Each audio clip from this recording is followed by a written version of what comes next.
আছো? ভালো আছি আলহামদুলিল্লাহ।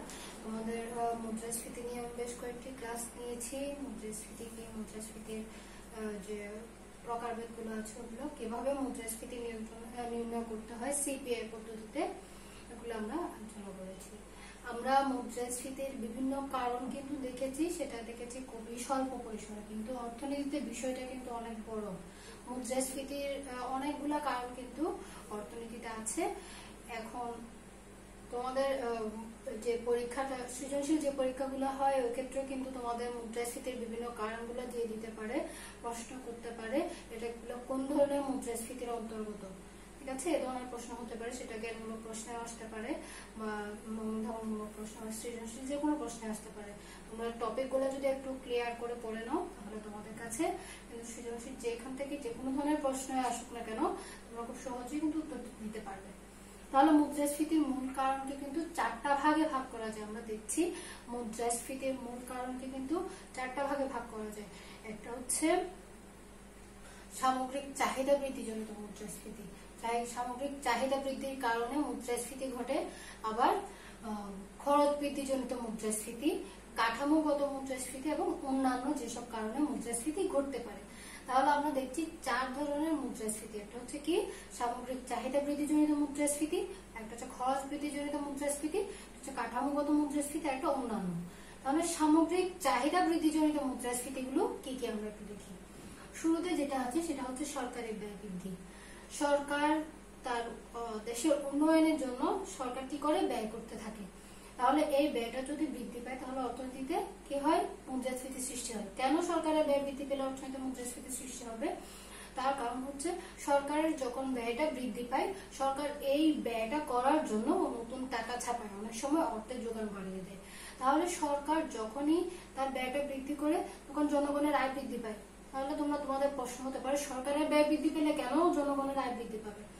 ধরলাম সরকার কোন একটা রাস্তার উন্নয়ন কাজ করছে, কোন একটা ব্রিজ বা কালভার্টের উন্নয়ন কাজ করছে, তখন সরকার কি করছে, এক্ষেত্রে ওই কাজের জন্য সরকার ব্যয় করছে। এখন ওই কাজ যারা করছে, শ্রমিক যারা আছে তাদের এক্ষেত্রে একটা কি হচ্ছে, ইনকাম হচ্ছে। তাহলে তারা এই ইনকামটা কি করবে, তাদের ইনকাম হচ্ছে, তারা এই ইনকামটা তাদের ভোগের জন্য ব্যয় করবে। তার মানে তাদের ইনকাম বাড়ার সাথে সাথে তাদের চাহিদাও কি হয়ে যাচ্ছে, বেড়ে যাচ্ছে। তাহলে তাদের চাহিদা বেড়ে গেলে কিন্তু অর্থনীতি কিসের সৃষ্টি হবে, চাহিদা বেড়ে যাবে। চাহিদা বেড়ে গেলে অর্থনীতিতে মুদ্রাস্ফীতি সৃষ্টি হবে। এরপর হচ্ছে অর্থের যোগান বৃদ্ধি, অর্থের পরিমাণটা বেড়ে যাওয়া। অর্থের যোগান বেড়ে যাওয়া মানে অর্থনীতিতে অর্থের যোগানটা বেড়ে যাওয়া, পরিমাণ বেড়ে যাওয়া, নতুন নতুন টাকা ছাপানো হয়, নতুন নতুন কি হয়, অর্থের নতুন মুদ্রা ছাপানো হয়, তখন অর্থনীতিতে মুদ্রার পরিমাণটা বেড়ে যায়। তখন অর্থনীতি কিসের সৃষ্টি হয়, অর্থের যোগান বেড়ে যায়। অর্থের যোগান বেড়ে যায় মানে হাতে সবার টাকা থাকার পরিমাণটা বেড়ে যায়, টাকা থাকলেই কিন্তু চাহিদাটা বেড়ে যায়। তাহলে এক্ষেত্রে কি হয়, অর্থনীতিতে মুদ্রাস্ফীতি সৃষ্টি হয়। এরপর হচ্ছে ঘাটতি ব্যয়। ঘাটতি ব্যয় কখন হয়, আমরা দেখছি সাধারণত যখন আমাদের আয়ের চেয়ে ব্যয় বেশি হয়, অর্থাৎ আয় হচ্ছে 100 টাকা, ব্যয় হচ্ছে 120 টাকা, তাহলে পার্থক্য কত, 20 টাকা। তাহলে অতিরিক্ত 20 টাকাটা হচ্ছে ঘাটতি ব্যয়। ঠিক একইভাবে সরকারের ক্ষেত্রেও কিন্তু সরকারের একটা বাজেট থাকে নির্দিষ্ট, এক্ষেত্রে সরকারের আয়ের চেয়ে যদি ব্যয় বেশি হয়ে যায় তখন সরকারের কি হয়, ঘাটতি ব্যয় বৃদ্ধি পায়। ঘাটতি বাজেটটা বেড়ে গেলেই কিন্তু সরকারকে কি করতে হয়, ওই ব্যয়টা বৃদ্ধি পেলে সরকারকে নতুন টাকা ছাপাতে হয়, অথবা বাইরের দেশ থেকে ঋণ নিতে হয়, অথবা বিভিন্ন ব্যাংকগুলো থেকে কি করতে হয়, ঋণ নিতে হয়। আর তখনই কিন্তু অর্থনীতিতে টাকার পরিমাণটা বেড়ে যায়, মুদ্রাস্ফীতির সৃষ্টি হয়। এরপর হচ্ছে অনুৎপাদনশীল খাতে ব্যয় বৃদ্ধি। অনুৎপাদনশীল খাত কোনগুলো, যে খাতগুলো থেকে আমাদের কি হয় না, কোনো ধরনের উৎপাদনশীলতা নাই, কোনো ধরনের উৎপাদন আসে না, যেগুলো থেকে আমরা কোনো ধরনের কি পাই না, রিটার্ন পাই না।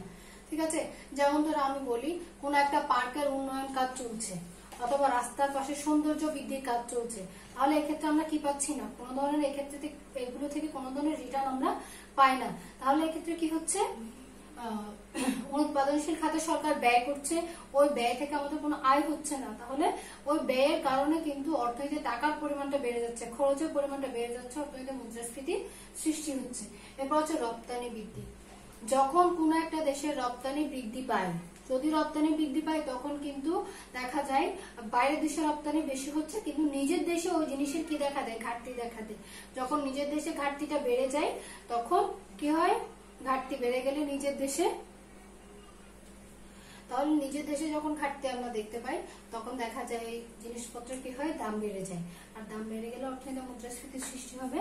এরপর আছে জনসংখ্যা বৃদ্ধি। স্বাভাবিকভাবে কোনো একটা দেশে যখন অতিরিক্ত জনসংখ্যা বৃদ্ধি পায়, তখন জনগণের চাহিদাটা কি হয়ে যায়, বেড়ে যায়। অর্থাৎ উৎপাদনের তুলনায় চাহিদাটা বেশি থাকে, যোগানের তুলনায় চাহিদা বেশি থাকে। আর যখনই যোগানের তুলনায় চাহিদা বেশি হবে, তাহলে তখন অর্থনীতি কি হবে, দ্রব্যমূল্য বৃদ্ধি পাবে। আর দ্রব্যমূল্য বৃদ্ধি পেলে অর্থনৈতিক মুদ্রাস্ফীতির সৃষ্টি হবে।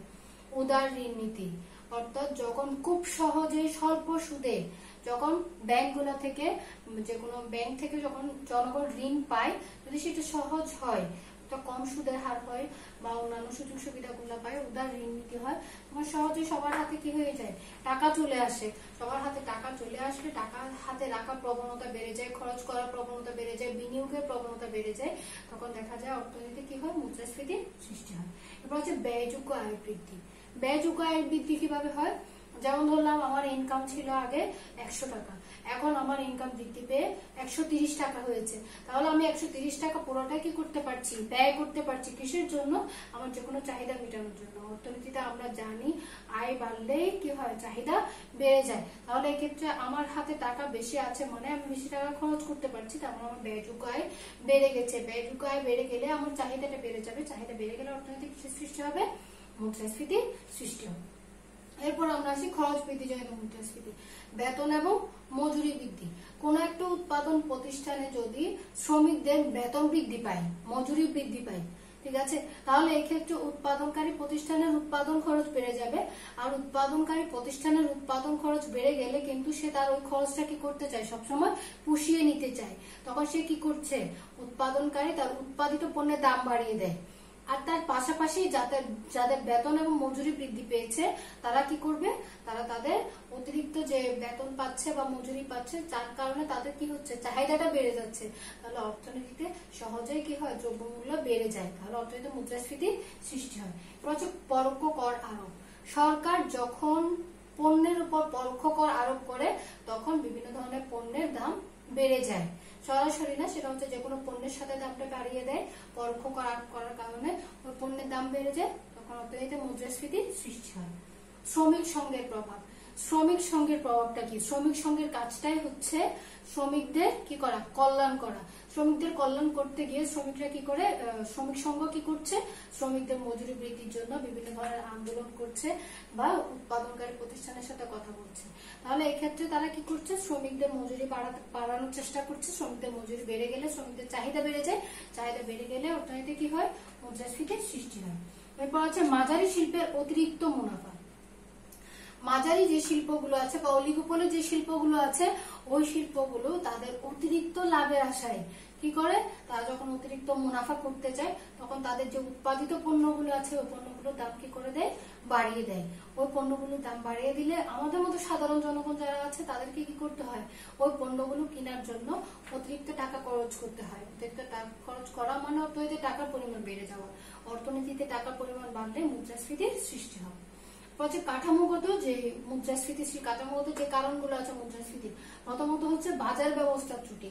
বাজার ব্যবস্থার ত্রুটিটা কিরকম হয়, যে বাজারে কোনো ধরনের মনিটরিং নাই, কে দাম বাড়াচ্ছে কে দাম কমাচ্ছে তার কোনো কি নাই, মনিটরিং নাই, কেউ দেখছে না, ঠিক আছে। ওই বাজার ব্যবস্থাপনার জন্য কেউ নাই, কেউ ওই যে কেন দাম বাড়াচ্ছে বা কেন সেটা দামটা নিয়ন্ত্রণ করা যাচ্ছে না, এগুলো দেখাশোনার জন্য যখন কেউ থাকে না, তখন সহজেই যারা বিক্রেতা আছে বা উৎপাদনকারী প্রতিষ্ঠান আছে, তারা দাম বাড়িয়ে দেয়। তখন দেখা যায় অর্থনীতির দাম বেড়ে যায়, পণ্যদ্রব্যের দাম বেড়ে যায় এবং অর্থনীতিতে মুদ্রাস্ফীতির সৃষ্টি হয়। চোরাচালান এবং মজুতদার। আমরা কিছুদিন আগেও দেখেছি যে মাস 3 আগেও দেখেছি পেঁয়াজের দাম সেই 30 টাকা থেকে বেড়ে কত হয়েছিল, 250 টাকা পর্যন্ত হয়েছিল। তাহলে এই ক্ষেত্রে যতটা না সেটা আমাদের ঘাটতির জন্য হয়েছে, তার চেয়ে বেশি হয়েছিল মজুতদারদের কারণে। এই মজুতদারদের কারণে কিন্তু শত শত কোটি টাকার পেঁয়াজ কিন্তু নষ্টও হয়েছে অতিরিক্ত মজুদের কারণে। তখন দেখা যাচ্ছে এই যে মজুতদার আছে, চোরা কারবার যারা আছে, তারা অতিরিক্ত মজুদ করে রাখছে। চোরা কারবারের কারণে তারা সেগুলোকে লুকিয়ে রাখছে, রেখে দিচ্ছে পরবর্তীতে বেশি দাম বিক্রয় করার জন্য। তখন এই যে সামান্য 30 টাকার পেঁয়াজ তখন হয়ে গেছে 250 টাকা। তার মানে অর্থনৈতিক কৃষির পরিমাণ বেড়ে গেছে, স্বল্প পরিমাণ জিনিস পাচ্ছে, অনেক টাকা খরচ করতে হচ্ছে। তার মানে এটাও মুদ্রাস্ফীতির একটা কারণ। আমি একটা উদাহরণ দিচ্ছি, কিন্তু একটা পণ্যের জন্য কিন্তু বিষয়টা নয়। এরপর আছে আর্থিক ব্যবস্থাপনার দুর্বলতা। এই যে একটু আগে আমরা যেটা বলেছি বাজার ব্যবস্থা ত্রুটি, ঠিক একইভাবে আর্থিক ব্যবস্থাপনার যে দুর্বলতাগুলো আছে, এই দুর্বলতার কারণে অর্থাৎ যে টাকার পরিমাণ যোগানটা বাড়ছে কি কমছে, কি পরিমাণ অর্থের যোগান বাড়ছে কমছে, এগুলোর কোনো ধরনের কি হয় না, ব্যবস্থাপনা থাকে না, তখন অর্থনীতিতে কি হয়, মুদ্রাস্ফীতির সৃষ্টি হয়। সিন্ডিকেট, এই যে একটু আগে আমি পেঁয়াজের কথা বলেছি, এক্ষেত্রে সিন্ডিকেট জিনিসটা হচ্ছে কয়েকজন মিলে একটা সিন্ডিকেট তৈরি করবে যে কোনো একটা পণ্য বা এই কয়েকটা পণ্য আমরা বাজারে কি করব না, এখন সাপ্লাই দিব না, পরবর্তীতে যখন দাম বাড়বে তখন আমরা কি করব, সাপ্লাই দিব, আমরা এগুলো কি করে রাখবো, মজুত করে রাখবো। তখন দেখা যায় অতিরিক্ত মজুত করে রাখছে, বাজারে সাপ্লাই দিচ্ছে না, তখন সিন্ডিকেটের কারণে ওই পণ্যগুলোর দাম কি হয়ে যায়, বেড়ে যায়। যেহেতু বাজারে সাপ্লাই থাকে না, কিন্তু কি থাকে, চাহিদা থাকে, ডিমান্ড থাকে, যোগান থাকে না কিন্তু চাহিদা থাকে, তখন অতিরিক্ত চাহিদার কারণে দাম বেড়ে যায়। সিন্ডিকেট ব্যবসায়ীরা কি করে, এই সুযোগটা নিয়ে পরবর্তীতে অতিরিক্ত দাম জিনিসপত্র বাজারে বিক্রয় করে, তখন বাজারে মুদ্রাস্ফীতির সৃষ্টি হয়। অন্যান্য যে কারণগুলো আছে, যেমন ধরো প্রাকৃতিক দুর্যোগ, প্রাকৃতিক দুর্যোগের কারণে কি হয়, হঠাৎ করে যে আমাদের দেশে সম্প্রতি কি হচ্ছে, বন্যা হচ্ছে, বন্যার কারণে কিন্তু হাজার হাজার ফসলি ক্ষেত যেগুলো আছে, ধানের জমি নষ্ট হচ্ছে, অনেক ধরনের ফসল নষ্ট হচ্ছে, অনেক ধরনের সবজি নষ্ট হচ্ছে। এখন এগুলা তো চাইলে আমরা কি করতে পারছি না, উৎপাদনটা বাড়িয়ে নিতে পারছি না, অনেকগুলা ধানের জমি বাড়িঘর কিন্তু নদীতে কি হয়ে যাচ্ছে, বিলীন হয়ে যাচ্ছে। তাহলে এক্ষেত্রে উৎপাদনটা, ওই জমিগুলো তো আমরা ফেরত পাচ্ছি না, তাহলে ওই জমিগুলো নদীতে বিলীন হয়ে যাচ্ছে, উৎপাদনটা কি হয়ে যাচ্ছে, কমে যাচ্ছে, তাহলে অটোমেটিক্যালি ওই জিনিসপত্রের দামগুলো কি হয়ে যাবে, বেড়ে যাবে। এরপর হচ্ছে রাজনৈতিক অস্থিরতা। যখন কোনো একটা দেশে রাজনৈতিক অস্থিরতা দেখা দেয়, তখন দেখা যায় বাইরের দেশের সাথে আমাদের সম্পর্কটা কি হয় না, সঠিকভাবে পরিচালনা করা যায় না। এক জায়গা থেকে হয়তো দেখা যায় হরতাল হয়, মারামারি হয়, বা এই ধরনের বিভিন্ন ধরনের অস্থিরতা দেখা দেয়, এক জায়গা থেকে পণ্য অন্য জায়গায় যেতে পারে না, পরিবহনের কারণে যেতে পারে না, তাহলে এক্ষেত্রে কি হয়ে যায়, জিনিসপত্রের দাম বেড়ে যায়। এরপর হচ্ছে যুদ্ধের ব্যয়। যে কোনো দেশের যুদ্ধের জন্য যে ব্যয়টা হয়, সেটা কিন্তু কোনো ধরনের কি হয় না, ওই যুদ্ধের ব্যয় থেকে কোনো ধরনের রিটার্ন আমরা পাই না। যুদ্ধের জন্য যে ব্যয়টা হয় সেটা হয়েই যায়, এই ব্যয় থেকে আমাদের কোনো কিছু পাওনা থাকে না। তাহলে এই ব্যয়টা মেটানোর জন্য সরকারকে অনেক সময় বাইরের দেশ থেকে কি করতে হয়, ঋণ নিতে হয়, অথবা সরকারের ঘাটতি সৃষ্টি হয়ে যায়, যার কারণে সরকারকে বিভিন্ন ধরনের ব্যাংক থেকে ঋণ নিতে হয়, বিভিন্ন ধরনের প্রতিষ্ঠান থেকে ঋণ নিতে হয়, অথবা বাইরের দেশ থেকে ঋণ নিয়ে এই ব্যয়গুলো কি করতে হয়, পূরণ করতে হয়।